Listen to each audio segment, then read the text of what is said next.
Well, our moms think we're funny. You ready? Hey. Acomi. What, that... Again? You got a problem? Yeah, you didn't kind of tell me again that we were recording. Well, boo friggin' who. It's all about you, isn't it? You're just like, Acomi. And I'm like... If somebody's got to be a professional one right here, I don't know why the hell it has to be me. See, that's the bad thing is like when we're doing this, like one of us has to be the professional, and neither one of us wants to be. And then it just puts the other one in an awkward position. It's like, oh great, now I have to be this guy. Nah, neither of us need to be professionals. It's all cool. Okay, so how's it going? Who are you? Hey everybody, this is Turk182, and welcome to another episode of Our Moms Think We're Funny. And with me, as always, is our most excellent host, co-host rather. It's Acomi. Yeah. How you people doing? Huh? How's everybody doing? Yeah, I'm doing pretty good here. I'm okay. Yeah. So yeah, Acomi, What's up? what would you like to talk about today? I want to talk about haunted houses, places that are reportedly haunted, and I don't mean like, you know, the little pop-up haunted houses that come around Halloween where it's like, you know, you got like a fat intern named Stu who's just like trying to you know, like cover his college expenses. I mean like, you know, places that are actually reported to be like seriously, legitimately haunted. Okay. All right. And I don't know a lot of haunted houses. I know of haunted houses. I know we have things like, there's a what do you call it? There's a mental institution that's supposed to be haunted, or an old hospital or something like that, you know. Yeah, in this area, yeah. There's the St. Albans Asylum that's reported to be haunted, and they actually do a pop-up haunted house over Halloween there because it's reported to be haunted in real life. You know, but I guess doing a okay, if you have a haunted house or a haunted institution or whatever it is, you have a building that's supposed to be haunted, and you host a haunted house in the building. To me, that kind of says that it's not really haunted, because one, what you're doing is you're faking the fear. You're putting on a fear performance, and you're putting on a fear performance. But if something were to really happen because it's haunted, you're not covered for that. It's going to look like your incompetence. Yeah. Well, I mean, what it tells me is just that they don't believe that it's haunted, but that doesn't say yay or nay as to whether it really is. So I'm very untrusting of asylums in general, which, you know, if people listen to like our podcasts on like our greatest fears and things like that, then, you know, it's pretty obvious I'm a bit more superstitious than you. Mm-hmm. Or as Michael Scott says, I'm not superstitious, but I'm a little stitious. Yeah, that was the original title of that Stevie Wonder song, Little Stitious, Writings on the Wall. And it's like, you're like, no, it doesn't. Very Little Stitious. Little Stitious was, there was like a person, I guess, that lived down the street from me whose name was Stitious. And then they're like, no, just why don't you just call it Superstitious, and then just make it about, you know, like paranormal. And he was like, I think you can do that. For those of you that couldn't see me, I do my little head swagger back and forth there. It was a good little head swagger. Thank you. But yeah, no. So I mean, we can talk a bit about some of the local places, but I also want to talk about some famous places too. But I mean, as long as we're talking about like some of the local stuff, you do have St. Albans. And again, this is a lot of stuff that we've already talked about on some of our like Creepy Encounters podcasts. The old location of Christiansburg High School, that was reported to be haunted. Like cleaning staff had some like creepy ass stories that they talked about there. I remember you talking about that. So what was it that made that place haunted? There was a family of sisters who like drowned two of their siblings. Okay, so I think we talked about this on the podcast before. It's like, I don't understand, why would you haunt the school? I don't know. Yeah, I mean, neither of us believe in ghosts in the sense of like the spirits of the departed. Right. So, like, I mean, you know, that's the thing for me is that, you know, the rules of ghosts of like, oh, you're haunting this place because you have unfinished business. It's like I don't agree with that, and I don't buy it. So I don't really get the logic of it myself. Yeah, you know, I mean, by that logic, and I like the idea that the unfinished business, like I'm a ghost because I've got unfinished business, things I wasn't able to do in the real world. But then that kind of like makes it seem like, well, where are you? Are you in heaven? Because any unfinished business you had in the real world shouldn't really matter if you're in heaven. And if you're in hell, I really doubt that you're being able to visit to haunt stuff. I guess the idea though is that I haven't moved on to either place. I have unfinished business. Yeah, your spirit hasn't left Earth is the mindset of that. But the only reason that would even be an issue is if I was going to hell. Because if I was going to heaven, it'd be like, shit, that's some earthly shit. I ain't worried about that. Well, I think it's just that, like, you just can't let go until you're completely ready to leave the Earth. Is the logic of it. Again, I don't advocate for that, and I don't believe that. Yeah, I guess in that case, then these people they must not recognize that they're dead. Then, right? Even though it'd be kind of weird that all this stuff is happening around you, you feel out of place, but for some reason you just can't realize you're dead. Even when they're like, I miss Daddy, I wish he hadn't died. I'm like, right here. I still got to go to work. I'm worried about the weenus. Oh shit, that would suck. Yeah, God. So so the whole unfinished business thing. The Japanese, the Japanese have the gaki, which is the hungry ghost, and because when the legend got started, it was about like little kids who died before they'd been fed their meal, and so you could have them like let go and depart into the afterlife by preparing them a bowl of food. But then it also started to become like a revenge ghost, where it's like it's a gaki because like its killer hasn't been avenged or something like that. Right, like so it's not that I'm hungry; it's because I was never fed because my parents neglected me. Yeah. So it's not that I just want food; I also want revenge. Yeah, but from like a Christian perspective of like a so-called haunted place, obviously Christians, rather than believing in the spirits of the departed, would believe in like demons and things like that. And so from that perspective, someplace like an asylum. There's a lot of whispering in some of the more obscure Christian writings. I'm not saying that you're going to get this from David Jeremiah or somebody like that, but in some of the more fringe Christian writers like Ruckman or somebody like that, they believe that like the people in the asylums, not all of them, obviously there are some people who are genuinely medicinally sick who just have things that are chemically off about them. But then there are those who, they would be perfectly normal people, but they can just see into the spirit world and they see what's going on with like the angels versus the demons, and it's too much for the human mind to comprehend, and they go crazy from that perspective. Right. And so the asylum being haunted in that sense, in that, there's a strong demonic presence there that, So in that case, the hauntings aren't really the people that died there, it's the demons that were fighting the angels that the people saw. Right. See, that doesn't make any sense either. Like the whole idea of demons like on walking the earth. Okay, so here it is. Hi, my name's Satan, right? Also known as Turk182. And I'm going to torture the souls of people who, again, and not get into a whole like philosophical or like biblical thing, but it's like, I'm angry with you, Dad, and I'm going to start a revolt. And it's like, oh, yeah? Well, eat this, because, I'm bigger than you, I'm more powerful than you, and I made you. So, bam, you and all your followers, I'm going to send you down to this other place here, I'm going to call it hell, and I'm going to make you torture the people that don't do what I want. Oh, well, I mean, like, this is me, like, coming in with my upbringing here. I was brought up in a very conservative Christian home. Satan doesn't actually rule over hell, and he doesn't actually torture the people. What the hell does he do, then? Hell is prepared for the devil and his angels. He's going to be in prison there once the judgment comes. So what's he doing in the meantime? Right now, he wanders the earth to and fro. That's in the book of Job. It says that he wanders the earth to and fro, seeking whom he may devour. So he just basically goes around. So he's just walking around, just checking off a list of like, you look tasty, you look tasty. He's from a biblical perspective, he's basically just like manipulating things behind the curtains. Why? Because if you're going to be imprisoned in hell, then what? Like you're going to be a prisoner, just like everybody else is going to be tortured there. So why would you bother doing something behind the scenes to... What do you... He wants to bring down as many people as he can from I mean, again, this is strictly the quote-unquote Baptist perspective. I'm not saying I've got this whole thing figured out. I'm saying, this is what my upbringing, informed me of. No, I'm good with that. But yeah, no, and I'm saying this is the typical Baptist response, and what you're going to hear if you were to ask, like, a Baptist minister.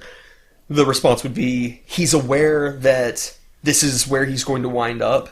And there is evidence in the Bible that, there are stories in the Bible of Satan and the demons being aware of this. And so they just want to bring down as many people as they can, kind of just like as a spiteful thing, kind of a big FU directed at God. And like, well, you've got us licked, but we're going to take all these people that you care so much about with us. It's kind of that perspective.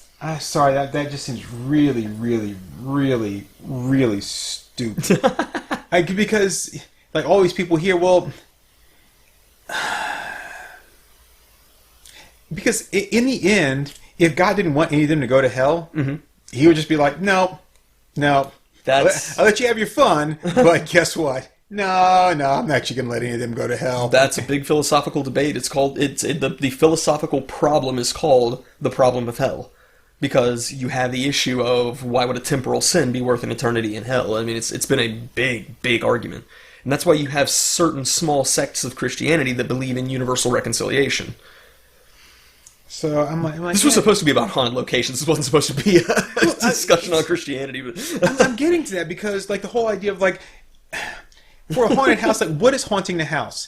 If it's demons, so, like, God is letting demons wander the earth to screw with people or whatever that don't know any better. Like, even if I'm a Christian person, and I believe in God and whatever, and let's say I even believe in demons, I may not know that I'm being manipulated by a demon. Oh yeah, no. The idea is for you not to be known. It's right. So it's not like what Hollywood feeds, where it's like they want to be believed and they want to be acknowledged. That's what gives them power. I mean, that's that's not demonology as you're going to learn about it in a seminary or something.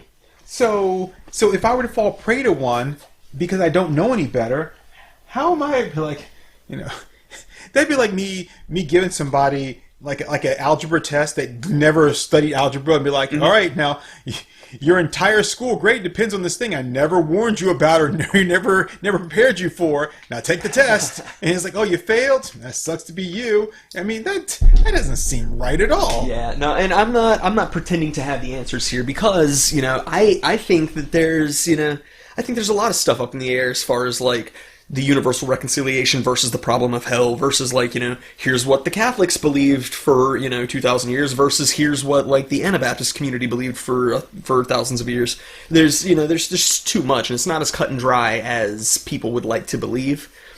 So that's what I'm getting at. It's like, what is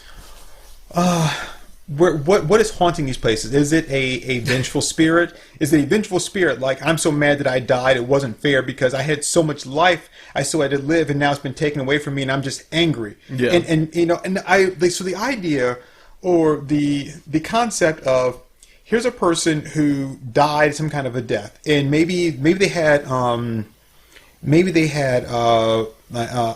unfinished business, right? Or maybe like whatever happened to them was so horrific or so traumatic that when they died, like they were they obviously didn't want to die, and that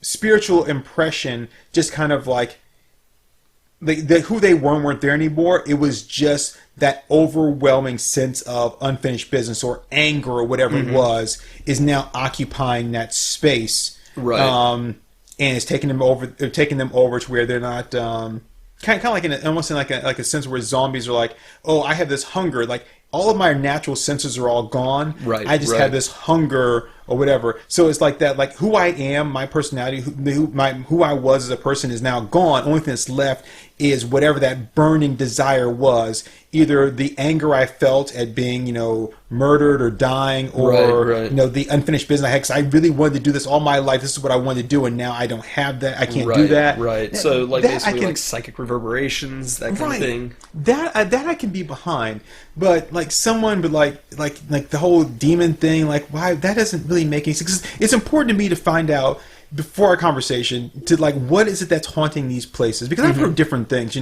like, oh, these people were massacred here, so now their spirits haunt the place and they don't want anyone else to be in this house. Yeah, see, like, none that of doesn't that make any sense to me. None of that makes sense to me either. I mean, now because I spent so much of my childhood developmental years studying demonology, I can at least understand it. I'm not saying I necessarily agree with it, but I am saying I can at least kind of pick up what they're getting at with it. But as far as like the why, I can't pretend to to know that either. So along with that is the Toys R Us ghost. There's a Toys R Us ghost? Well, not anymore, since there's no Toys R Us anymore. Was it like an angry decapitated giraffe? You've never heard of the Toys R Us ghost before? No. Really? Really? I mean, you can look him up, and there's supposed documented things. And there's a couple good. It's kind of supposed documented things of Slender Man too. Yeah. But, So there's in the Toys R Us ghost, the idea of it is kind of scary. Because there's so many people that have worked at this particular Toys R Us when it was still open that had encounters with the ghost. Mm-hmm. The story goes, as I remember hearing it a long time ago, was this guy. There used to be this house, this farmhouse on this location, wherever it is. Right. And the guy was in love with, I guess, the farmer's daughter, and I don't remember if they were engaged to be married or what the deal was, but he had he was in love with her and all this, and he's out like chopping wood, and this is a story I remember is he was out chopping wood and he slips and with the axe and ends up like chopping himself in like the leg, and he's so far away from the house that he can't get to the house in time, and he bleeds to death and dies. And he always wanted to have children and this kind of stuff. So later on, they end up building. The house was torn down. The land was bought. They end up building a Toys R Us on this property. Right. And his ghost haunts the Toys R Us. He's not a malicious ghost, right? He'll do things like there have been reports of people that have been like the back room and stock room. There's one woman that I remember in this one report said that she was like on a ladder and she felt someone run their fingers through her hair, and she turned around thinking it was like one of her, like someone else was there, and there was nobody there. Right. But someone ran their fingers through her hair. And she's on a ladder, Right. So reports of people like boxes moving, things like balls bouncing. Mm-hmm.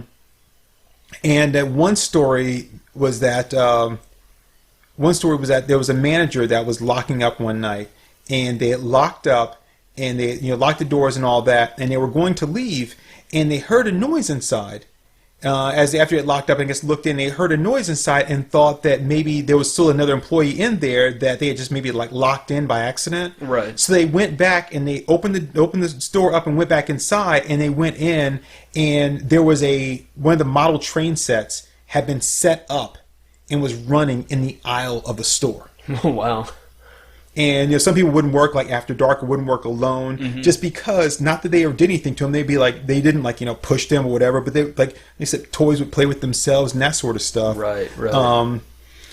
Anyway, and so there have been all kinds of accounts of that. So that's interesting. That is interesting. Of course, I guess now if the Toys R Us, he's just there by himself, not doing anything, just playing with babies. Nobody had any toys on the shelf. Guys, got sucked, man. It was like, I used to have so much fun in this place, and then someone just sucked all the fun out. That's messed up. Yeah. I just got these cobwebs and old shelves. That's sad. We should leave him some toys sometime. And some stale M&Ms. So. Oh wow. Okay. So yeah, so I mean, I don't know a lot of places like outside of this area that's actually haunted.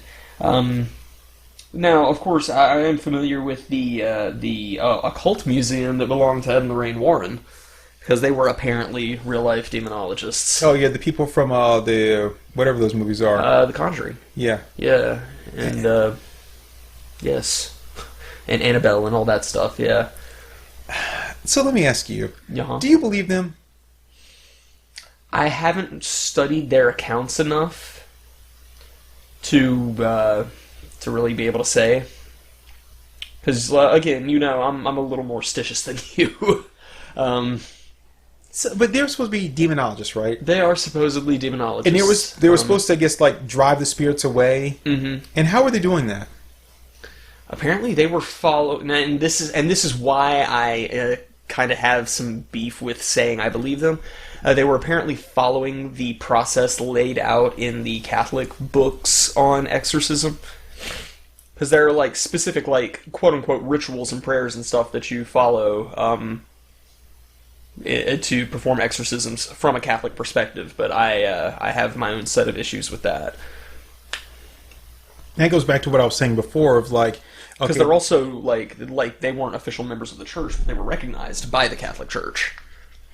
I was gonna say my issues with that go back to the thing we're talking about. We're like, okay, so you're letting this stuff happen, and be like, okay, I'm gonna give you some tools here to stop these people from taking over your body and all that kind of stuff. And sometimes it'll work, and sometimes it won't. But just just stick with the plan. I'm like, come on, really? Yeah, but I mean, it doesn't work that way in like the Bible itself. And there are stories of like exorcisms in the Bible where the people will just cast the demon out and just say, I rebuke thee in the name of Jesus Christ, and the demon comes out. But then there's also times when people do it, and the demon's like, well, yeah, I know Jesus, but who are you? And then they jump on the person and just beat the crap out of them. So, like, I mean, I don't understand it, And again, I'm not saying that I believe every single aspect of what I've read about demonology. I'm just saying, there's certain things and places that I would never go. And I think that's like one of the more interesting like differences between us, because you've said multiple times that you want to go somewhere that's reportedly haunted and spend the night there, and there's no way in hell I'm going to do that. Not even with me, dude. We're supposed to be bros, we're supposed to be partners. Yeah, we're bros and partners. You know how many bros and partners fucking die because of this shit? I'm not gonna say I want to believe, because I don't want to believe. And I'm not saying I want to disprove. I'm not Harry Houdini, right? Right. And I'm going to tell you right now, if you just come up to me one day and just punch me in the stomach, I don't know you, I'm going to beat the fucking shit out of you, or at least try my damnedest. Right. All right? So, no, I'm not playing that game. But I have a curiosity of that to like, okay, these people say these things are happening. It's like... It's not that you want to believe or disprove. It's that you just want affirmation. Yes, I do. And I understand that, but it's like, I do too. Just not that way. Just not that way. You want someone else to know. Yeah. But then can you trust it, though? I mean, probably never, but honestly, even if I directly experienced it, could I trust that? If you directly experienced, that's why I need someone to go with me. I need someone that can corroborate what I saw. Like, this happened. Yeah, but I mean, even then, it's like two people can experience something, and how many people have died from hauntings? I don't know. I don't think any. I don't know. So I know, but I mean, if it were like an unmistakable thing of this person went to a reportedly haunted place and died, I think they would try to keep that shit under wraps, honestly. But if that did happen, and obviously not gonna be like, well, they died of haunting, but. But like in the movies, they always show things like, things move on their own, and like wires wrap around someone's neck and like string them up in the air and that kind of stuff. But from my understanding and what I know, you've got a difference between a ghost and a poltergeist. Poltergeist can actually affect physical things. Ghosts cannot. Ghosts are just, ooh, I'm a big spooky spirit and I can walk through walls and shit and leave ectoplasm. I don't know if they actually do that. But, as opposed to being like, where ghosts are like, ooh, look at me, I'm a ghost. I made this part of the room colder. I made this part of the room hotter. It has nothing to do with the air conditioning. Ooh. But then you've got poltergeists that actually can like affect stuff and like, knock your dishes off your table. Like like the entity. Yeah. Right? It was like, oh man, my unfinished business was I didn't rape enough women. So but like I hate when that happens. So that is different from that. So do we know anyone that's actually, or heard of anyone that's actually died from a haunting, whether it was a ghost or like, because when that ghost, because that would just be like you having a heart attack or whatever, or where someone died from a poltergeist haunting where they actually like pushed him out the window or threw him down a flight of steps or whatever, they threw knives across the room and killed him. Have we ever heard of that? I don't know that I have. Well, I mean, speaking of Ed and Lorraine Warren, there are reported deaths related to the Annabelle doll, the original one. Now you talk about that, but that's always like, I told the doll that her hair looked funny, and then like 2 days later I get hit by a train. Well, I mean, from what I understand, it's like on the way home from the museum kind of thing.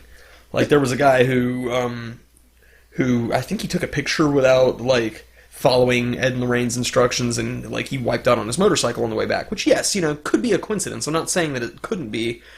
I'm just saying, it's like I think there's like 4 reported deaths like that are very similar to that with a lot of similar overlap. So depends on what you're going to, which again, this kind of like falls into experiencing shit directly. It's like, at what point does it become, this is you just like filling in blanks that you want filled in. Right. Because it could very easily be dismissed with, natural explanation. Oh, this just coincidentally happened to hit him. And it could be, like, even a psychological thing of, like, well, now he had it made up in his mind that, oh, I pissed off a ghost. I'm gonna die now. And then he just wrecks himself. And see, this is the problem I have with that whole thing there, right?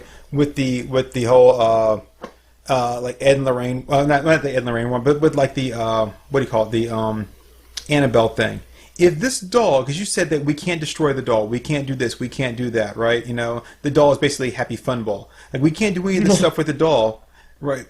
And we can't destroy it, then why not take it and encase it in, like, a big block of concrete and bury it in the ground?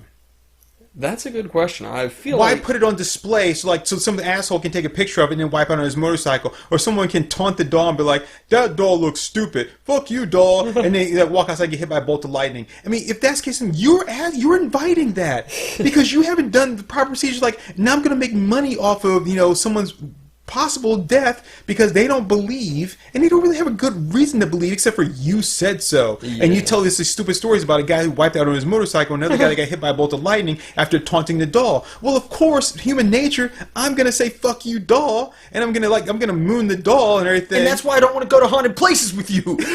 Is that kind of shit? Well, no, what I'm saying is that fuck you, Annabelle. What are you doing? Comey said, "Fuck you." Me, I'm cool. Yeah, no, like, hell no. Hell to the no. No, what I'm saying is that people will do that. So, because like, I'm going to say like half the people that go there to see the doll are going to do that. Yeah. And then if the doll is going to exact revenge on them, you putting it out there and giving these vague rules without any real proof that this would happen, and let's say that it is proven that the doll would kill somebody. It's proven, like someone said, "Hey, fuck you, doll," and next thing you know, the doll's eyes glowed and the person bursts into flames. There are reports of it nodding to people when they walk into the room. Okay, so let's say that is the case, right? Again, why do you have that on display instead of having that doll, again, encased in concrete and then sealed up in like steel, like welded steel, right? And then toss in the ocean somewhere? You didn't do that. Why not? If you actually believe this thing is dangerous, right? You didn't do that. That's the same as taking a loaded gun and putting it on a coffee table and saying, "All right, kids, I'm going to work." I mean, you can't tell me it's not. So that's what makes me say that's bullshit. It's bullshit. Because you are criminally negligent if you actually believe. Even if it's not true, if you believe it's true and that's what you did, that is criminal negligence. Yeah. I haven't looked at any of their case files. And then if you say, well, you'd have to prove it. I mean, yes, technically I have to prove it, but if you believe it's true, that makes you guilty. Even if I can't prove it, if you believe that that's the reason why, and you didn't do anything to stop it, that makes you guilty. That's fair, yeah. Where are we at? Time-wise, 28 minutes. So yeah, this is a good time to break. Yeah. But before we go, I can say here, where is it? Yes, the skeptics Perry DeAngelis and Stephen Novella have investigated the Warrens' evidence and described it as blarney. So there's that. I'm good with that. Skeptical investigators Joe Nickel and Benjamin Radford concluded that the more famous hauntings, Amityville and the Snedeker family haunting, Snedeker? I don't know. This the Snoochie Booch's family haunting did not happen and have been invented. Well, that's the one thing that pisses me off. Okay, we got to go, and now I'm going to come back and talk about Amityville Horror because, Amityville Horror. We'll be back, babies. Hey, we're back. Hey, everyone. Turk is triggered. We haven't talked about actual haunted places that you want to spend the night at, but Not yet. Okay, well. But yeah, so Amityville, Turk. So, Amityville would be on my list except for one major reason. It's bullshit. It's been proven to be bullshit.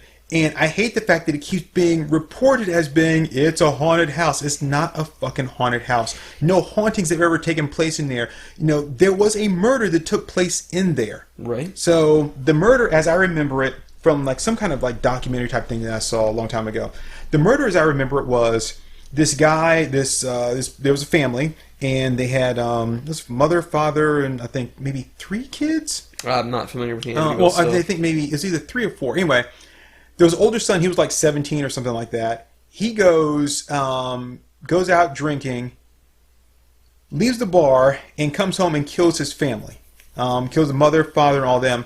And part of the problem I have with that story, I'm not saying it's not true. I'm definitely not saying it's not true, because I know he killed them, and I have problems with this kind of stuff whenever I hear them, because of the way that my brain sees things and the way I think about things.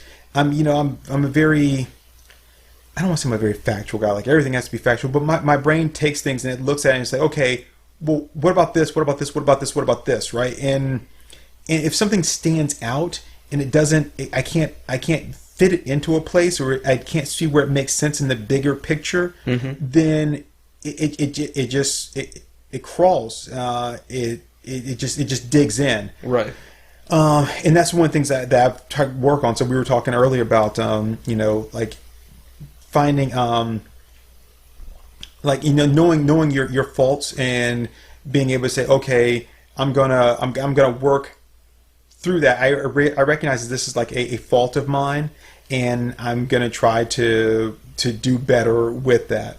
And one of my flaws is that I have a tendency to fixate on things if there's something about it that doesn't make sense, or I want an answer to something if it doesn't make sense to me. If it doesn't make sense, I need an answer. I need to know why. If I can't understand why, and sometimes that you're never going to get an answer to it, especially if whatever it is that's bothering you, it involves someone else, or maybe a decision that someone else made. You're never going to get an answer to that, because you can't step inside their head and figure out what made them make that decision, that determination. Yeah. And even if you ask them, you may not get an answer. You may get an answer that still doesn't satisfy your question. Mm-hmm.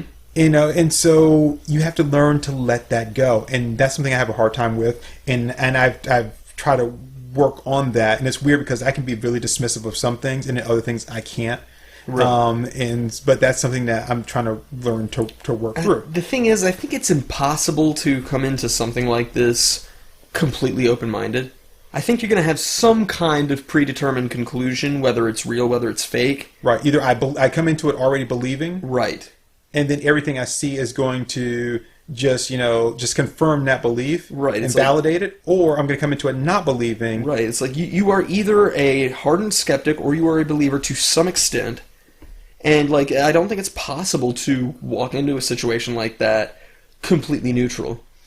And again, looking at I was spending a night in a haunted house or whatever, it's you're either going to be so determined to want to believe that whatever happens to occur to you, even if freak accident, a window shatters or something, you're going to either want to believe so bad that there you go, that's your evidence. Right. Couldn't possibly be anything else, or you're going to be such a hardened skeptic that it's going to be, there's absolutely no way that could have been a ghost, so I'm going to come up with whatever I can as a reason for that not to be. That window was shattered from the outside, so unless the ghost went outside and threw a rock in through the window, it's not a ghost. Right. And someone else is going to be like, oh shit, that window shattered, as soon as that happened, I was out of there. It's like, but so it's just there's no neutrality here. So yes, so in the case of the Amityville place, what I was getting to is that the son comes back and he shot them all with a rifle, and he shot them all while they're in their beds. Mother, father, and I think he had a sister and brother, and shot them all. And then he goes back to the bar and Six members of his family. Huh? 6 members of his family, yeah. I'm looking at it on Wikipedia. So then he goes back to the bar and he's like, oh my God, so I came back to the house and someone killed my family. They're all dead. And then, of course, it turned out to be him.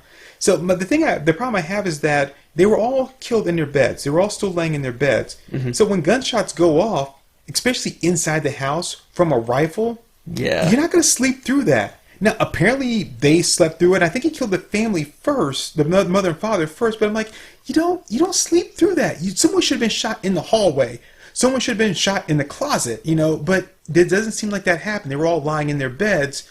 And again, I'm not saying it didn't happen, but that's the kind of thing that sticks in my head. I'm like, that doesn't make any sense. I need for that to make sense. Somebody get that to make sense to me. And again, I just gotta let it go. In the case of the actual murders. Okay. Right. So then this guy comes in later, and his family buys the house, and that's when the haunting supposedly took place of the people that were killed in the house before. Mm-hmm. Well, as it turns out, right? Because he's the one that writes the book, the Amityville Horrors, right? As it turns out, he had like lost his job, hadn't told his wife, and couldn't pay the mortgage because it was like really high. So he starts making up this whole story. So when he's supposed to be going to work, he's actually going to the library and looking up all this information on these like demons and stuff like that, and then basically starts writing a story about the house is haunted and gets her to corroborate with him that, oh yes, these events happened and blah blah blah and all this stuff, so they could get out of the house that they couldn't pay for. Right. But then people keep going, oh, it's haunted, it's haunted. It's like, no, it's not haunted. It never was haunted. That was bullshit. That's reported bullshit. So who keeps spreading this lie around that this place is haunted? And that, oh my God, that kills me. It looks like... No pun intended. It looks like the Father Pecoraro who examined the house. There are some claims that he said that he found nothing unusual, but he did do an on-camera interview in a 1980 episode of In Search Of, and he claimed that he heard a voice saying, "Get out," which he did not claim to be of paranormal origin, and stated that he felt a slap on his face during the visit and that he subsequently experienced blistering on his hands. But then, yeah, I mean, like, a lot of this stuff, it's like, I mean, it could all be, it could all be argued against, but again, it's like, you're not coming into it neutral. It's like, you're either going to say, you're either going to want to believe that this is supernatural in origin, or you're going to want to discount it. But when someone has already, disproven it, and said that, okay, these people that reported being haunted were liars, there's nothing else to say after that. Right. And then at that point, then anyone else that comes in and says, no, we lived in that house and it was haunted, but like, really? Because it never was proven to be haunted until this guy made up this bullshit story, right? And now you're claiming that no, that story was true. Yeah, my skepticism runs real high. I mean, you're channeling up to an 11. Okay, so that's the kind of stuff I don't. Yeah.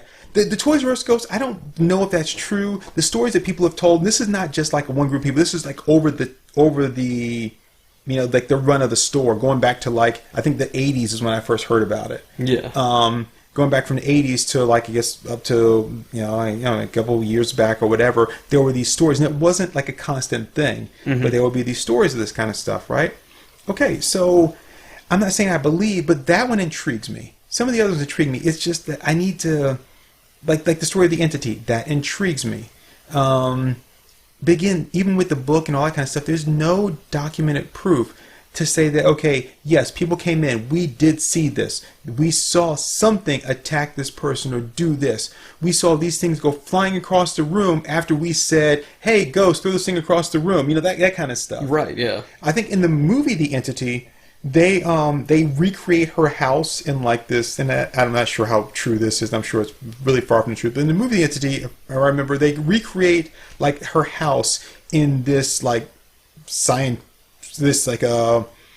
observed area, right? And the ghosts follow them, or the poltergeist follow them, which is something that you normally don't see, is a poltergeist following people. Like ghosts normally stay in their one place, and they don't follow people from town to town or home to home.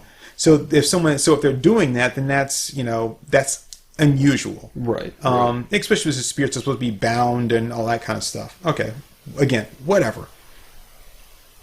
So that, like I said, the Amityville Horror thing, that one just really always pissed me off, because no matter what, you always keep hearing it, and it's almost like since it's already been disproven, you just constantly hear people keep saying the same thing about it over and over again, and it's like just ignoring the fact that, okay, we've already said it's not true. Yeah. Everyone knows it's not true, but you keep wanting to say based on a true story.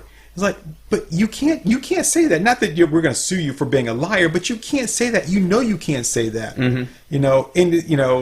Or based on actual events and that kind of stuff. Like, what was that crappy ass movie? What was that movie? It was such a big piece of shit. The Strangers. Oh yeah, holy shit, that is a bad movie. Have you ever read the actual events of The Strangers? No, but I watched the what's the channel? YMS.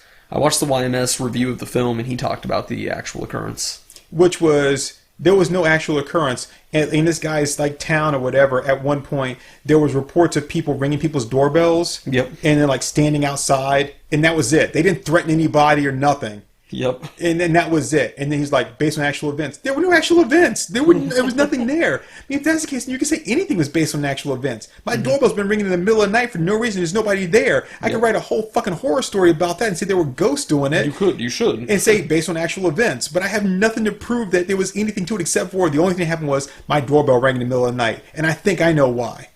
Right, yeah. You know, which is that I think that what it all boils down to is the like sometimes if someone will ring the doorbell and it won't ring, and I think it's a delay and it rings then later, which may happen to be like 2 or 3 hours later. Huh. And I think that's really what it is. Yeah, which makes sense. Right. I mean, it's unusual, but yeah, if you have to send a signal for whatever reason, that signal is not picked up or is not immediately like relayed. Like it's supposed to like trigger the ringtone, but it finally does it later. It's weird, but yeah, I could see that making sense as opposed to there's a ghost in my house and it likes to step outside the house to ring the doorbell. I'm like, what? Because it wants in. Right, because it wants in. Yeah. I'm gonna go outside and ring the doorbell for you to get in, let me in. Yeah, it's not your house that's haunted; it's your yard. So, but as I've said before.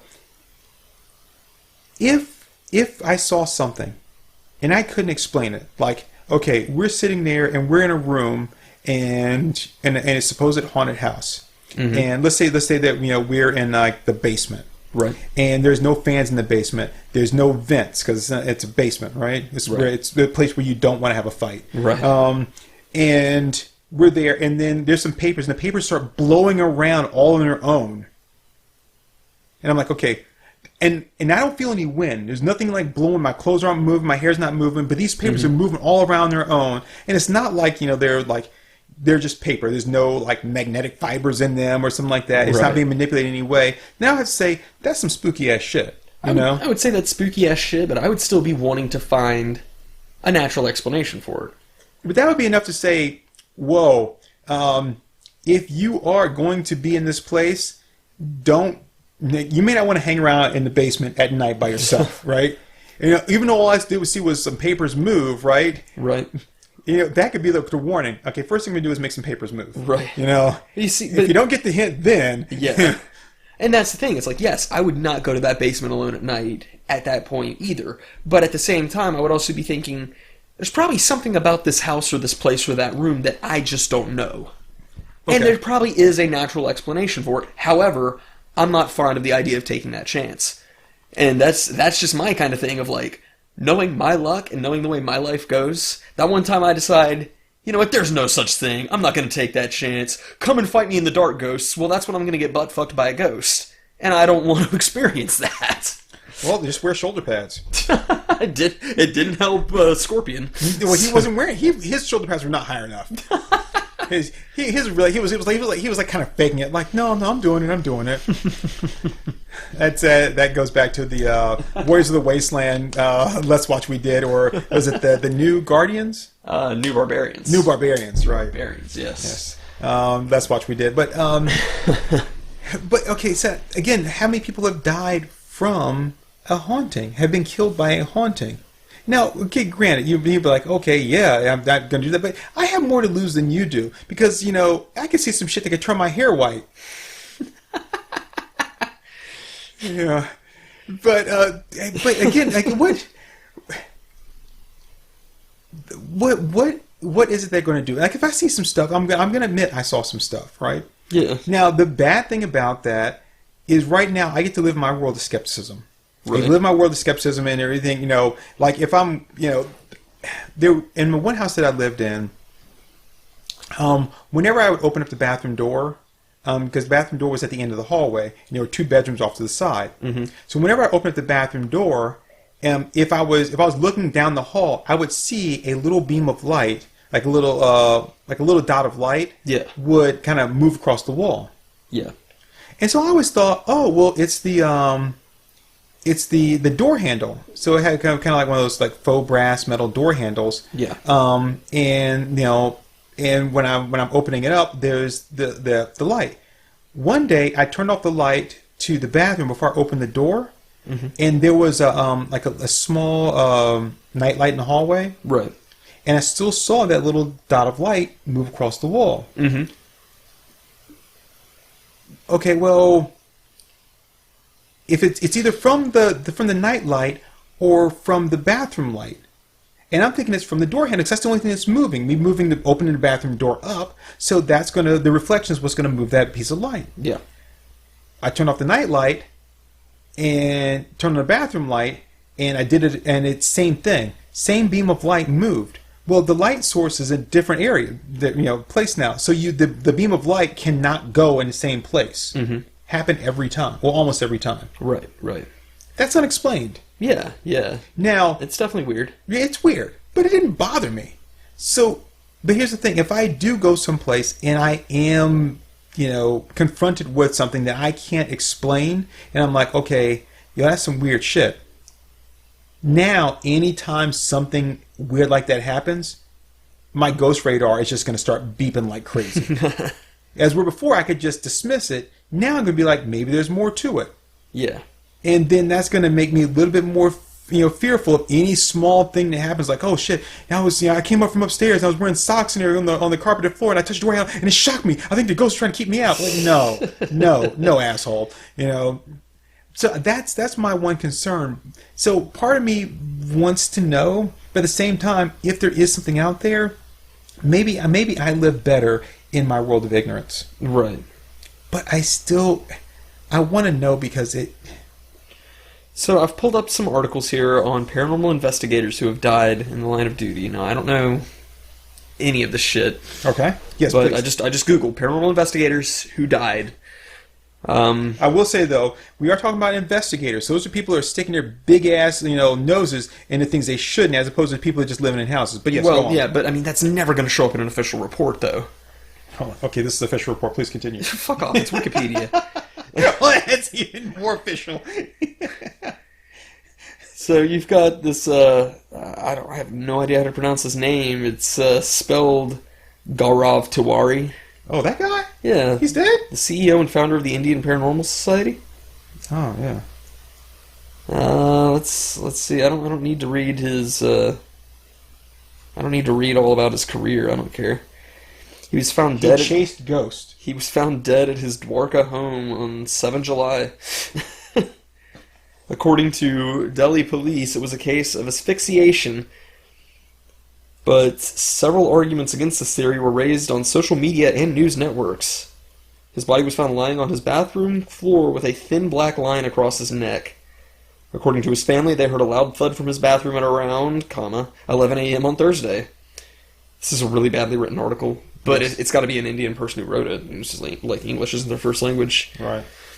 They forced their way through the locked door to find Tiwari lying unresponsive on the floor. He was rushed to a hospital but could not be resuscitated. Some people believed that he was killed by ghosts or spirits, but after some investigation, Delhi police told that he was killed by his relatives due to some family issues. I was going to say, locked in the bathroom with a thin line around his neck. Autoerotic asphyxiation. Yep. That was my first thought. But you see... Because you're not going to tell me we found him also with his dick in his hand. We're going to leave that part out. Because that's not important to the story. And that's how I want to die, with my boots on and my dick in my hand. Like a man. Here is... who are these people? In Sparks, Nevada, there were 2 paranormal investigators from the Travel Channel series Ghost Adventures, which was apparently a, quote, reality show. Quote, thank you. Mark Constantino and his wife Deborah were holed up in their daughter's apartment where Mark threatened to kill her. After gunshots were heard inside, SWAT broke in and found both dead. That sounds like demonic attack to me, right there. Yeah. That's exactly what I was thinking when I heard that. I was like, nope, that's demonic possession. Okay, so yeah, that doesn't sound like it had anything to do with ghost either. The Constantinos have a long history of domestic abuse. Yeah, great. And I'm sure, I bet you their whole paranormal thing started off with him smacking his wife around and then saying, a ghost did it. It wasn't me. Look at those bruises. Those don't look like hand bruises. Look, she got hit with like a bat or something. And we don't have any bats. Oh, what? No, we're just burning the fireplace in Nevada for no reason at all. You know, how shitty is it to like, your parents die in your apartment? Like, you'd have to move. Yeah, and then the thing is, I still got to pay rent for that month. Fuck that. Not only that, but oh my god, I still have to pay. I'm going to lose my deposit. My parents died in the apartment, and I'm going to lose my deposit because of the cleaning fee. The suspect told police, "Give me 15 minutes to gather my thoughts or I'll kill her." Give me what? What? Give me 15 minutes to gather my thoughts or I'll kill her. That's what the father said? Apparently, yeah. Okay, yeah. So I guess that was the ghost talking. I don't know why they brought that up when I wanted people who got killed by ghosts. Okay, you know what?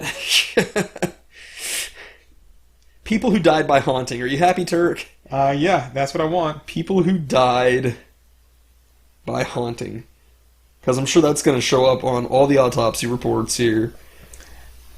I'm sure you're going to find that, like, haunting in the Urban Dictionary probably means, like, some kind of, like, blowjobs with, like,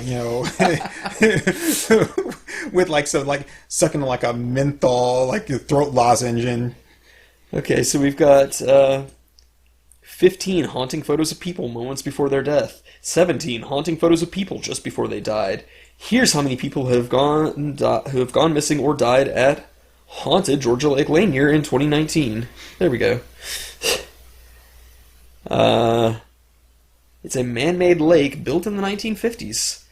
In the process, several grave sites were dug up, leading to folklore claiming that it is haunted and even cursed. Okay. All right. Around 8 million tourists visit per year in the summer months. So far, the odds are looking pretty good that it's not haunting. But okay, go ahead. Right?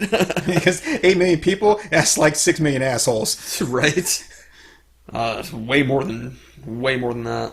Hold on, in this movie here, these people are fighting with swords, and all of a sudden, this woman reaches into like a box and pulls out a gun. I'm like, wait a minute, Yeah, you got chick. guns? Why the hell have we been fighting with swords all this time? Smart chick.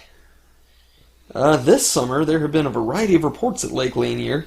Here's a count of all the deaths and missing persons reported at the lake.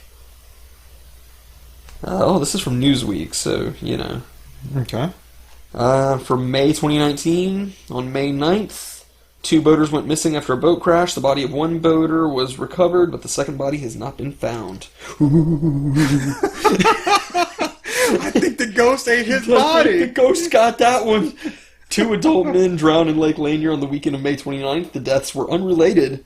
It was reported that alcohol is typically a factor in adult drowning cases, but in these deaths, it was not seemingly a cause. Ooh. Okay, yeah. Okay. Well, maybe the convinced ghost yet? supplied them with alcohol like they did in the Shannon. Yeah, as you do. Yeah, I'd sell my soul for a drink, Lloyd. In June, a 28-year-old man died after jumping in Lake Lanier to save a distressed friend. The man was said to have jumped in the water and never appeared again. Sonar devices and a plane were used in the search, the Associated Press reported. Because, planes go in the air, not the water. They didn't think that through very good. I have a question. Did his distressed friend live? I don't know. So, the thing with recovering bodies from water, especially if weren't dumped in there and someone drowned, is that a lot of times the current will carry them, like, way past where you think they're going to be found. Yeah. Or where they disappeared at. And it's the thing when you're looking at something in a body of water, like, okay, when you're out in a body of water, mm-hmm. Or even when you're on the shore, if you're on the shore and like you're... Like, if it's a lake, if you can see the other side of the lake, that's a little bit different. Yeah. But if you're on the shore and you're seeing somebody out there, you don't have a good point of reference. Mm-hmm. Just say they were out that way. Yeah. Because that way, there's like, 30 to 40 degrees difference, in like where they could actually be. And then we've got a current that could then pull them under or something. And I noticed you said a man-made lake, but sometimes man-made lakes have fish in them. Mm-hmm. So... Well, I would assume they would have to stock it. Like, especially if they got a tourist trade, they would have fish. And, if there's a big enough fish in there, it could have grabbed them. Or, once they get drug off somewhere, the fish could eat them up. That's a big possibility. Here's something about a haunted house tour where people have to sign a 40-page waiver because they might die. That doesn't help us. Okay, so first off, if I have to sign a 40-page waiver, First off, 40 pages is bullshit. And second, I'm not signing a 40-page waiver. 40 pages? You expect me to read that? What, do I need to bring my fucking lawyer to go to your haunted house? That's way too theatrical. When I can give somebody power of attorney in 2 pages or less, but to enter your haunted house, I got to do a 40-page. Like, fuck you, dude. Yes, here's an article entitled "My Husband Died, and Now His Ghost Wants Anal." See, that's a clear case of unfinished business. By Jane Garfinkel. My husband... You promised me butt sex. I want butt sex. No, I know. I said anything but sex. Butt sex. Butt sex. And then all the other men ghosts show up there. Butt sex. Butt sex. They're like Evil Dead 2. Butt sex. Butt sex. And you promised we could watch. Shut up, George. I think we have your horror movie to shoot, Turk. You promised me butt sex. Oh, only if I can actually make that the title. You promised me butt sex. My husband Jake passed away recently. Having to mourn the man I love was one of the hardest things I'll ever have to do. I didn't think I would be able to live without seeing his face again. As luck would have it, just days after he died, he came back as a ghost. I was never a superstitious person, but when Jake walked through the refrigerator and honked my breast, I knew it was really him. Okay. So this is just one of those kind of articles. Yeah, I was going to say, so yeah. Fuck, I was hoping this was legitimately a crazy person. Yeah. I was really hoping this was a legitimately crazy person. You were really hoping they were crazy. Yeah, I was hoping it was some crazy bitch like... Dear Annie, please help me. Dear Hamlanders, my husband died and now he's haunting me and won't leave me alone when we have butt sex. I kept telling him no, but after 4 months of not being able to sleep, I finally said okay. But it turns out he doesn't have a body. He still won't leave after all this time. He keeps telling me to call his friend Jay, but... I don't like him. I don't want to have butt sex with Jake. Plus, secretly, Jake and I, we kind of get together every once in a while, and I don't want Norman to know about it. Oh, okay. Was The Exorcist cursed? The Exorcist itself? Yeah, the movie, I guess, presumably. I think that they were like, oh, some strange things were afoot at the Circle K, but I don't really know. What time are we at? 57 minutes. All right. Well, yeah. I mean, people don't die by haunting. You want to do another break and then wrap up? Why don't we just wrap up? I don't have a lot more to say here. Yeah, you're good. That's it. You're done. Because I still, my whole thing is, no matter how off this seems, I just don't like.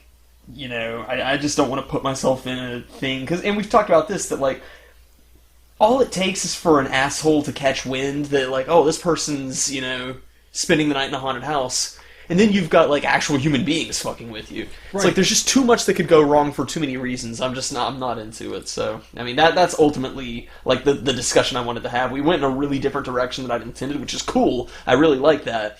But yeah, no, at the end of the day, I want to know, but I don't want to know by, throwing myself in harm's way, potentially. Well, see, here's my problem, is I feel like you're the only person that I could go to a haunted house with. Okay, so Crowfan's my brother. I love Crowfan, right? I mean, I will always love Crowfan.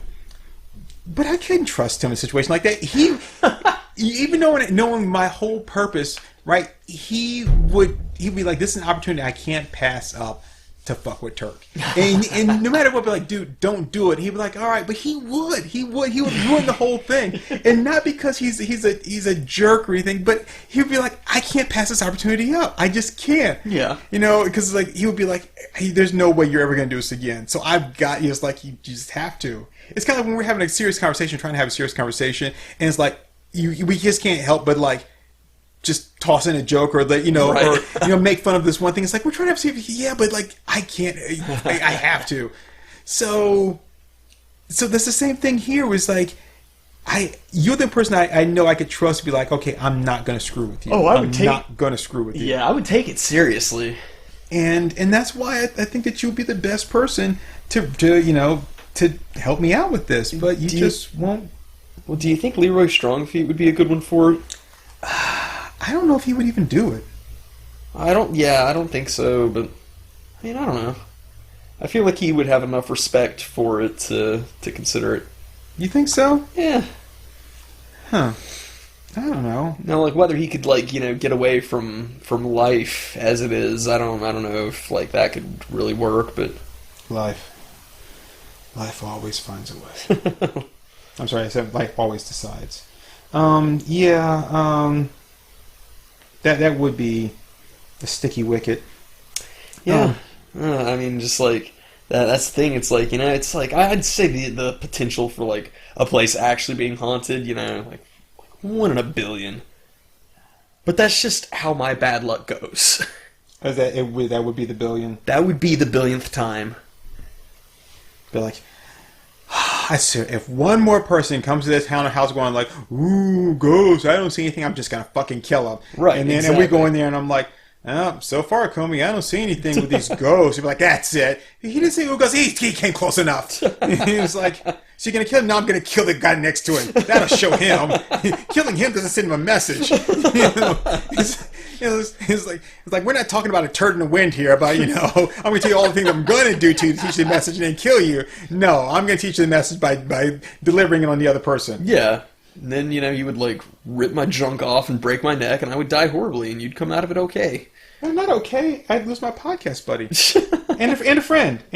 Oh, yeah, So, I mean, no, I wouldn't be okay. I'd rather find out through a slightly less dangerous method. Nah, man, I'm pretty fucking far from okay. So... That's what I say anytime I see a Comic-Con in Oklahoma. What? Nah, man. I'm a damn sight far from okay. Oh, God.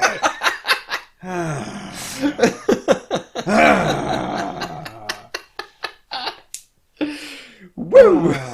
I've been waiting for that one. I can't.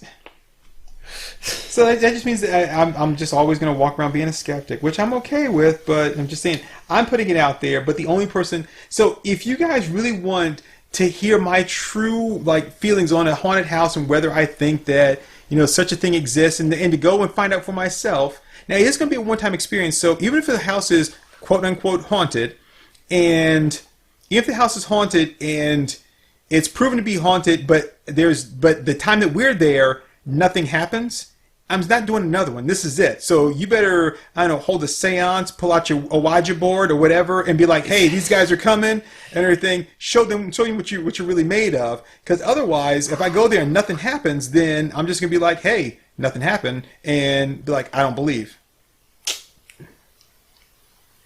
No, sir, not this guy. Well, then it's not going to happen. So if you guys want to see that happen, you gotta convince Acomi that that he needs to travel with me, because otherwise it's not happening. Tell you what, I wouldn't do it for a Scooby snack. I wouldn't even do it for 2 Scooby snacks. Okay, but would you do it? Would you do it for a date? Now, I'm not talking sex, right? I'm not talking, I'm not talking anything. Not even like a handshake under the table. Nothing like that. Only thing I'm promising you is a date, dinner, a nice long conversation. Like dinner, dessert, a nice long conversation. So let's say so 3.5 to 4 hours of an actual date. Like, I'm interested, want to know you. It may be like no matter how much I even like you after the date, where nothing's gonna happen, right? It's just gonna be a date. You expect me to sit in a haunted house all night for this? With Kat Denning. Kat Denning? Oh shit! Fuck you, man. What? Why is it a fuck you, man? Why does it have to be a fuck you, man? Because you know how I feel about Kat Denning. I know. Okay, all right, fine. I'll take Kat Denning off the table, okay? That's exactly where I want to put her up. Anna Kendrick. God damn it, dude. No. This is not for something on the scale that we're talking about doing. And there's just... okay, I know you're a man of your word.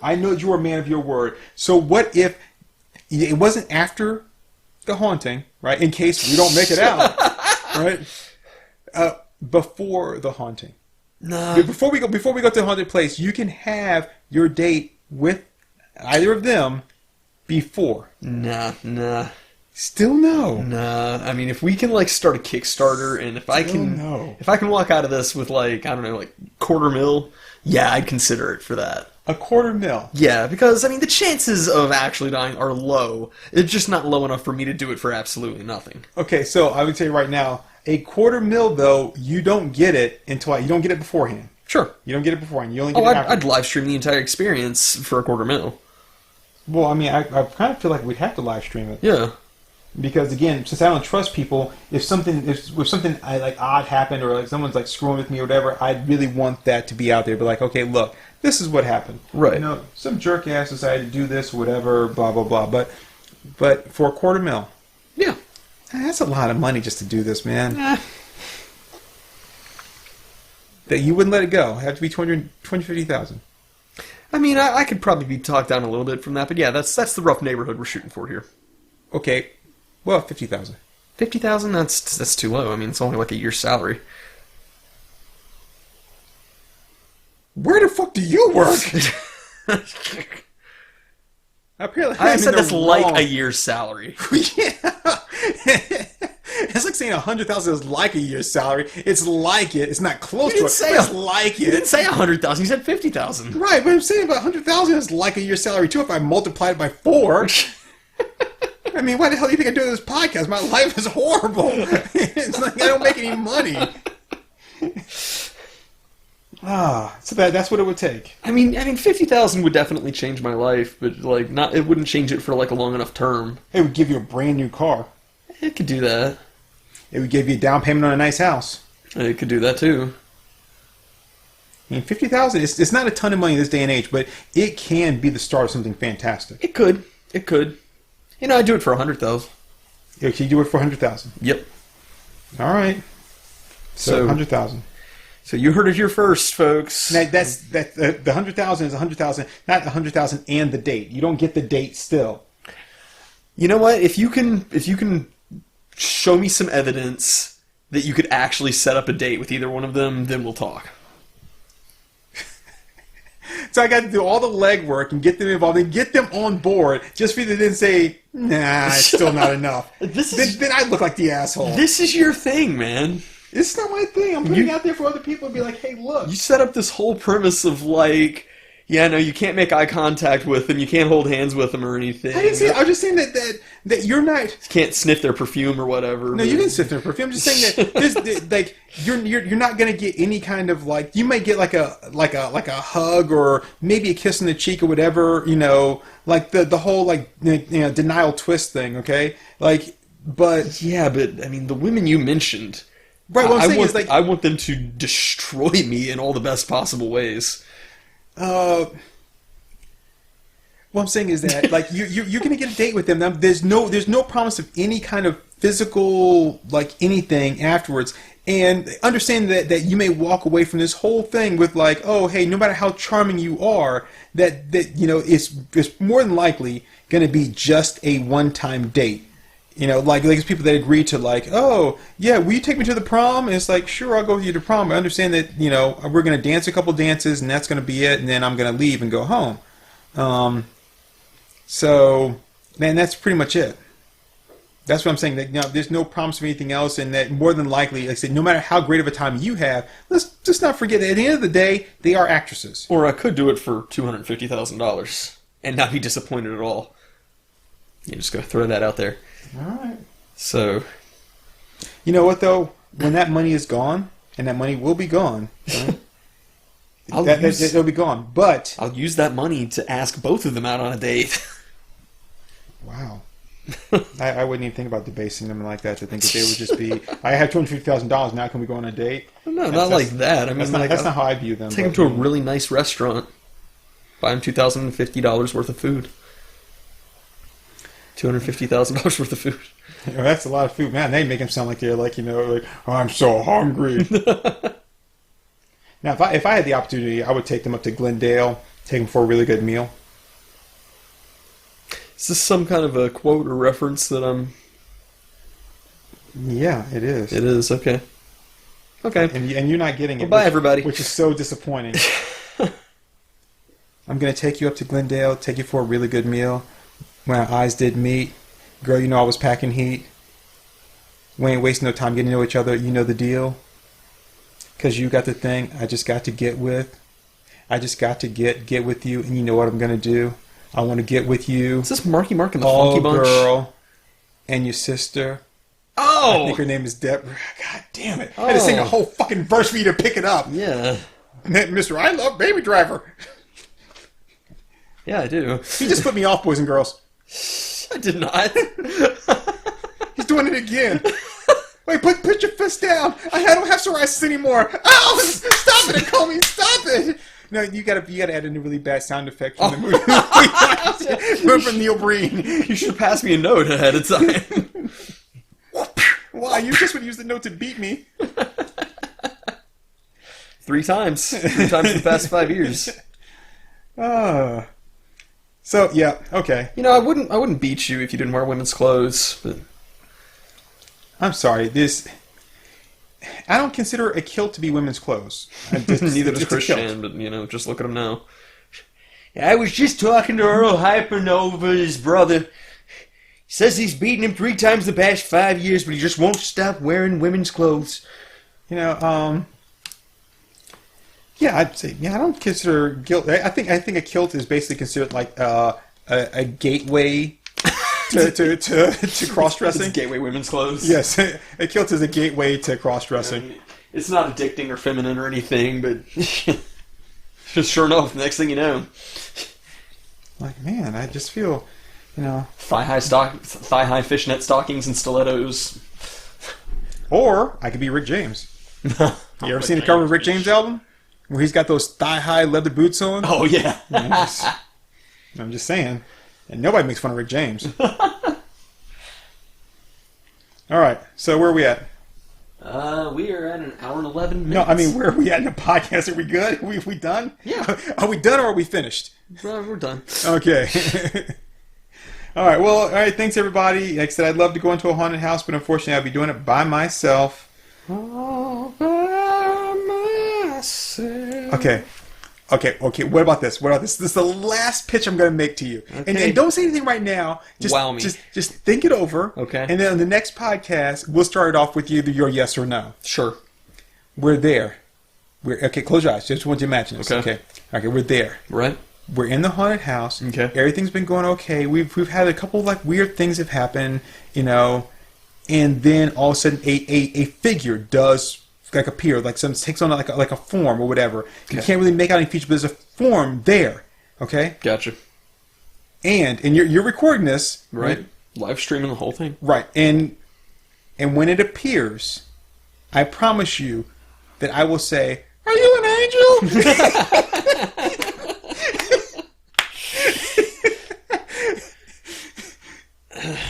Are you a ghost? All my afterlife.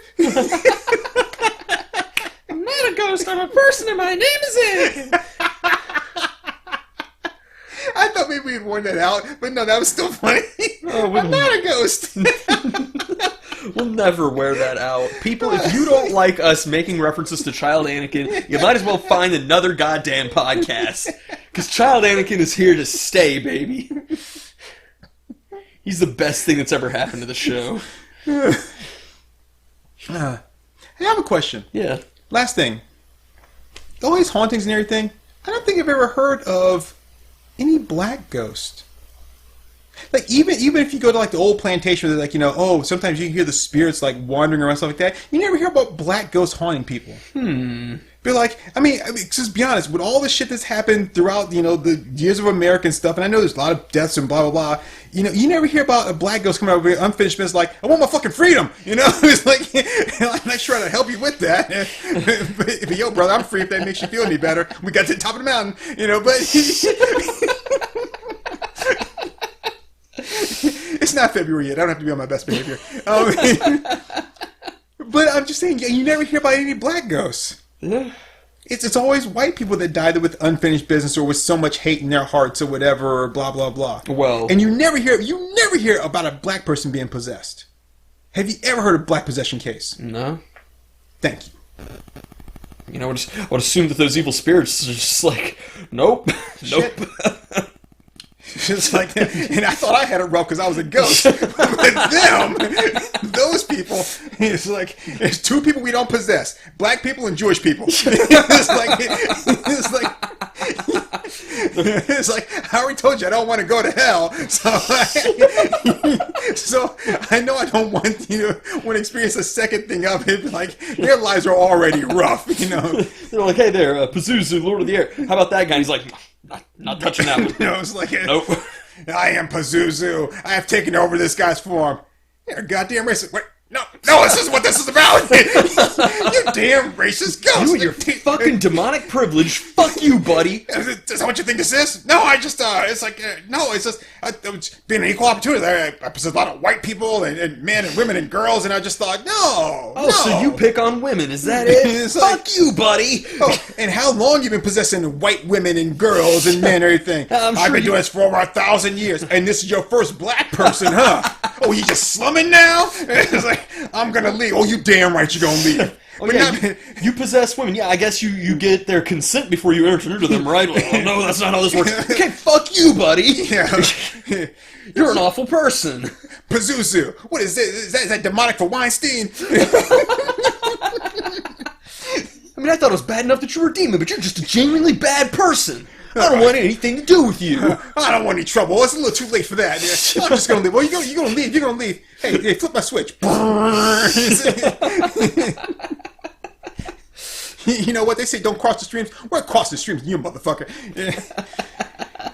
Yeah, so I think I'd be okay. Yeah, there you go. Because, there you go. See, so you'd be fine in a haunted house situation. I wouldn't be. Okay, I know I said that was the last thing, but I think I got another way to sweeten the pot even more. Oh yeah.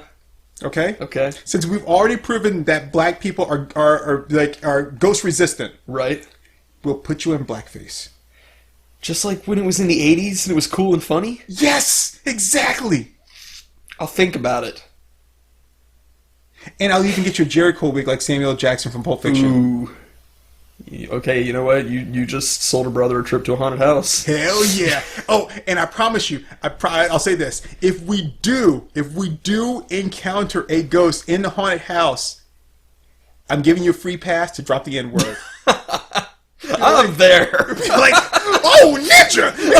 Like, yes! We have a winner! I've been waiting for this ever since I learned about Quentin Tarantino. Oh! I just didn't know it'd be this easy. Yes, that's what it is, man. Dance and eat your heart out. Well, later, everybody. Bye,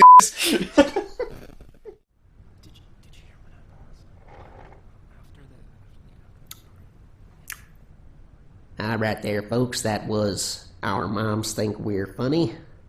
Let's give them a hand.